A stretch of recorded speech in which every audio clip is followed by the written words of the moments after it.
up? It's your boy, DJ LeX Be Frank. I'm here with my co-host, Frankie Francola Fresh. What's up, my man? How you doing? Just rocking the mic, you know.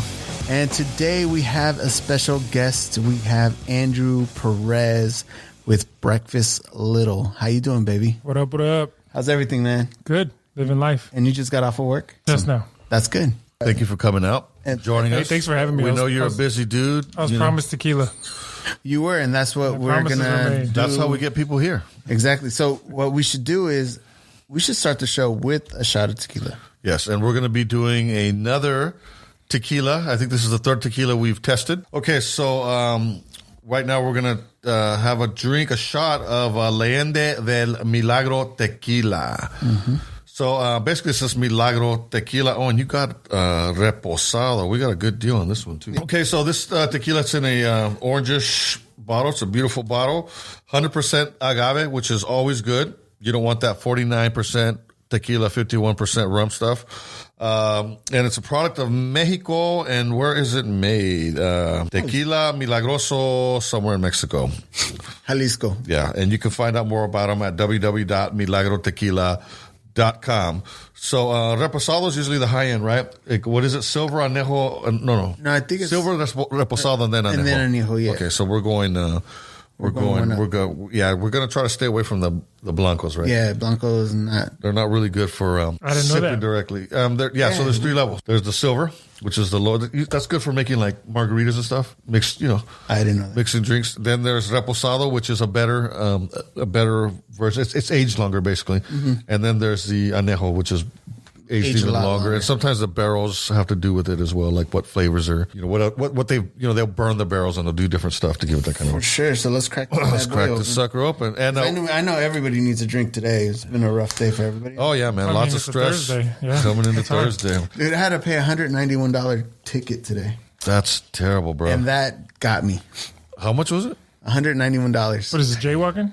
No, it was using my cell phone while driving. Oh, you got. I didn't get a point. That's the sucker move, bro. You got, bro. How do you get got on that one? I was stupid. I was checking out Google Maps, and I even told them, I said, I thought you could use Google Maps. Sure. They were like, well, it has to be on a handheld dashboard or something like that. I got pulled over for using my phone while driving. I had it at my ear. Oh, you did? Dude, the sirens come on, and then I just drop the phone. Yeah. And I'm like, if I drop it, it's okay. No, it wasn't okay. Did not get away with it. Oh, you didn't? Oh, so what I said, so I got away with it once, but the reason I got away with it was that I said that I was talking into the phone. Because I didn't want to punch the buttons. I didn't want to type in an address.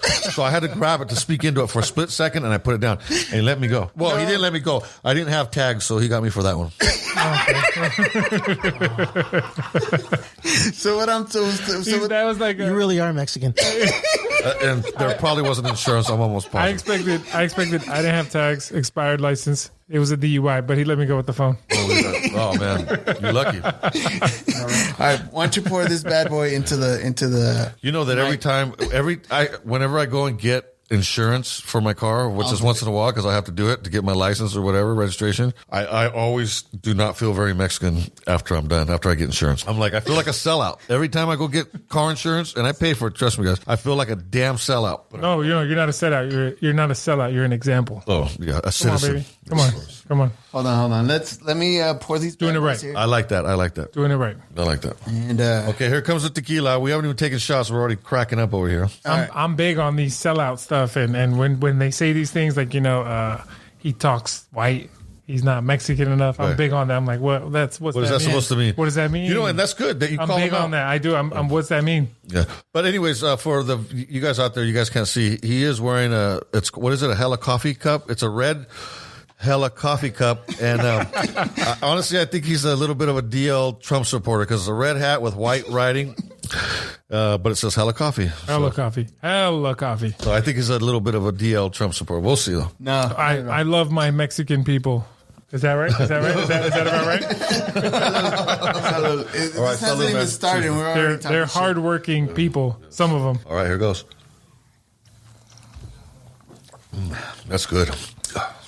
Ooh. That's good. Did it get into your sinuses? I got into my sinuses. I don't think I took it right. Well, you want to get it? Yeah, let me pour you another one. That was good. Hey, oh, you're not drinking. The magic man is not drinking. And neither is... And you know what? Let's introduce El Mágico. He is the guy on the soundboard. What's up, Mágico? What's up, people? How's everybody doing? Cool.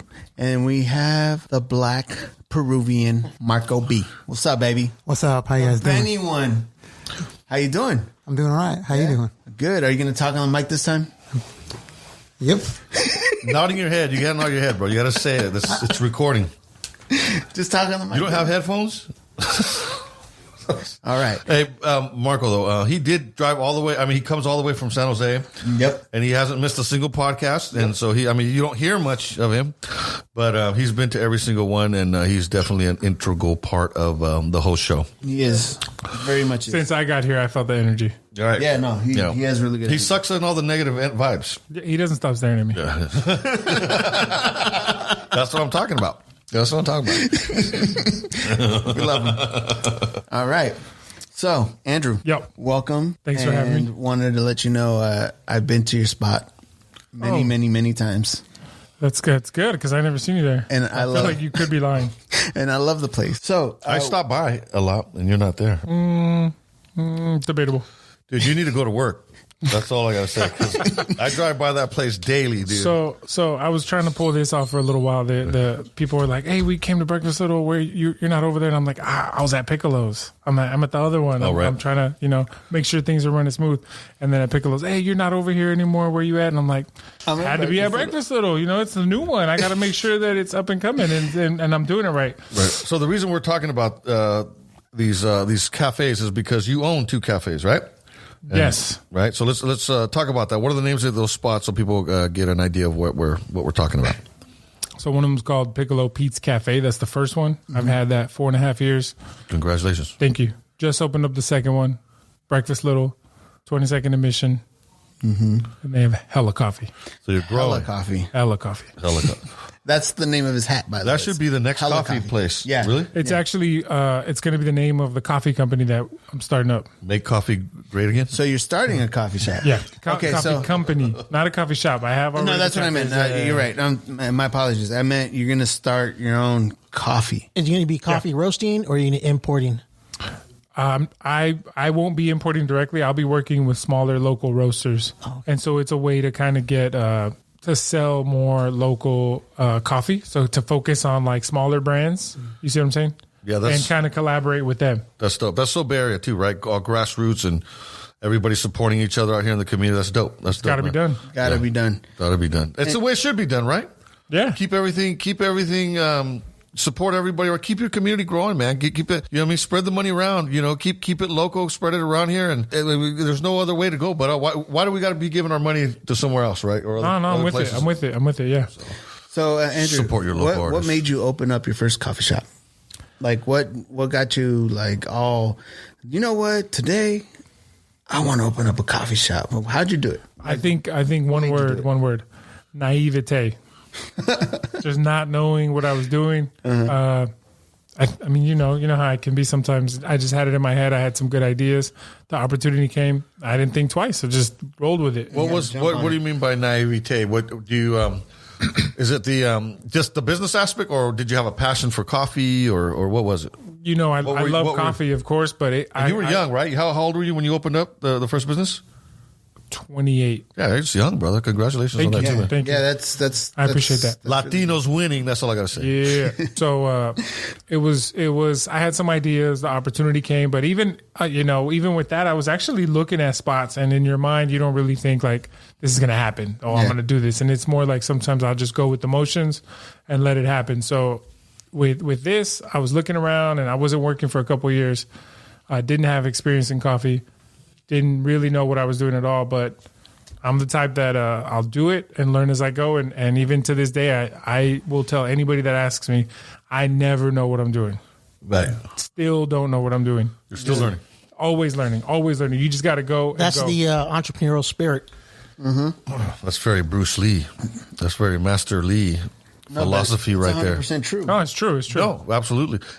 But here's the thing: as long as you always that's the philosophy, that you're always doing it, right? That you're always morphing and moving forward. Yeah. You're never satisfied. Never get into a comfort zone, right? Get comfortable. No, I don't. And and put yourself in and try out new things, man, and see what happens, man. It's right? good and bad though, because I also can't breathe. I never really feel like my head's above water. Yeah. Right. And I might like for a day, and then I wake up the next morning again, and I'm like, "You're such a piece of shit. You suck." Really? Yeah, always, always. You're so horrible. But you wake up every morning and go get a cup of coffee, and then you feel great. I'm like, ugh. So what keeps you motivated, man? What keeps you going, man? I mean, is it the business aspect? Is it just money? Is it the accolades? All the hoes? I mean, what keeps you going, man? Well, I do love gardening. Damn, that's a good one. What keeps me going? Why do you get up? They're just, because you're working for yourself, you're taking a gamble, you do lose, you do win, you know what I mean, sometimes, but you keep going, right? Every day you show, I mean, and you're growing, right? So what motivates you to just what gives you that drive? I think it's a little bit of the money. I wouldn't really say that. Yeah, I wouldn't really say the accolades. I think those come there's been a few things that I'm like, oh, whoa, somebody supported this and that's great. And, right. And then later I'm like, I didn't expect that, but I really appreciate it. Yeah. Probably what keeps me motivated is it really comes from within. Like I kind of have a bit of a chip on my shoulder. Yeah. And this, got it. I don't know if it's from I was always the youngest one. Alex is 8 years older than me. Right now, just to let everybody know, Andrew Perez is my brother, Baby brother. He's 8 years younger, a lot uglier. And 8 inches taller, too. And about 8 inches taller in height, and that's about it. Anyways, we'll go. He's got a nice set of hair, too. Ouch. I felt that one. Thanks, bro. I think he was being real sincere on that. Your hair looks nice. It does look nice. It's a lot of work. It does. It's a lot of work. Let me ask you, Andrew, what made you take this leap of opening up a shop in San Francisco where there's pretty much coffee shops on every corner? Dude, I ask myself this question every day. No joke. No joke. Especially now that I'm in the Mission, it's so competitive. Oh, I know. And it's not you just opened one up right there in the heart. I think, sometimes it pays to be stupid. It does. And I'm right there. I think there's hope for Marco yet. Marco, say something. He's still staring at me. Go for it. Say something. Okay. Yeah, you guys heard that, right? Oh, come on.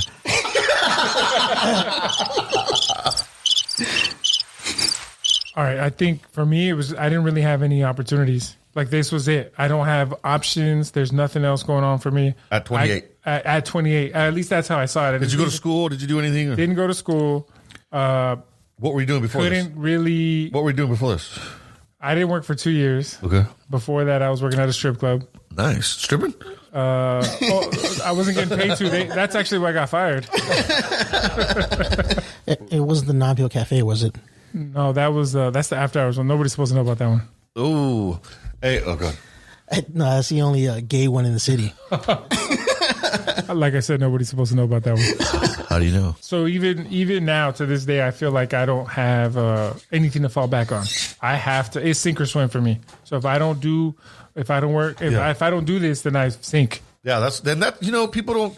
That's where the faith comes in, and the leap of faith thing that people talk about.